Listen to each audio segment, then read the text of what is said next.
Hello guys, നമ്മൾ നേരെ പോകുന്നത് അജ്മാനിലെ ചൈന മാളിലേക്കാണ്. പക്ഷെ ചെന്ന് കയറിയപ്പോൾ അത് ക്ലോസ്ഡ് ആണ് ഗൈസ്. അതുകൊണ്ട് നമ്മൾ നേരെ അടുത്തുള്ള സിറ്റി സെന്ററിൽ കയറി കുറേ നേരം അവിടെ വായി നോക്കി നടന്നു. പിന്നെ അവിടുത്തെ കാഫോലേക്ക് കയറി ചെറിയ സംഭവങ്ങളൊക്കെ വാങ്ങിച്ചു. ഇത് ഈ കാണുന്ന ഒരു പപ്പടം പോലത്തെ ഒരു സാധനമാണ് കേട്ടോ. ഒരു ടേസ്റ്റും ഇല്ല, ഒരു സാധനം വെച്ചിട്ട്.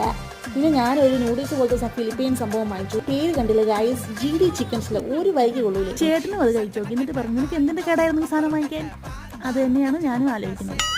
എന്തായാലും വാങ്ങിച്ചു പോയില്ലേ, വീട്ടിൽ നിന്ന് കൊണ്ടുവന്ന റോളും കഴിച്ച് തബൂലയും കഴിച്ച് തൽക്കാലം തൃപ്തിയായിരുന്നു ഗൈസ്. 2 മണിക്ക് ചൈന മാൾ ഓപ്പൺ ആണെന്ന് പറഞ്ഞപ്പോൾ വീണ്ടും നമ്മൾ അങ്ങോട്ടേക്ക് പോയി കുറച്ച് നേരം കറങ്ങി അടിച്ച് നടന്നു ഗൈസ്. അങ്ങനെ നേരെ നമ്മൾ അജ്മാൻ മിസ്നാസ് കഫേരിയ വന്നിട്ട് ഈ കാണുന്ന ഡൈനാമിക് ചിക്കൻ കഴിക്കാനായിട്ട് വന്നതാണ് ഗൈസ്. അടിപൊളി ടേസ്റ്റ് ആയിരുന്നു കേട്ടോ. ലുക്കും കൊള്ളാം, ടേസ്റ്റും കൊള്ളാം. ഞാൻ ഇവിടെ പോയി വീട്ടിൽ നിന്ന് ആക്കി തടച്ചു കണ്ടിരിക്കുകയാണ് ഗൈസ്. ഒരു രക്ഷയില്ലാത്ത ടേസ്റ്റ് ആയിരുന്നു ഗൈസ്. എല്ലാവരും ട്രൈ ചെയ്ത് നോക്കുക. അങ്ങനെ അതും കഴിഞ്ഞ് ഞങ്ങൾ നേരെ വീട്ടിലേക്ക് വിട്ടു. Okay, by.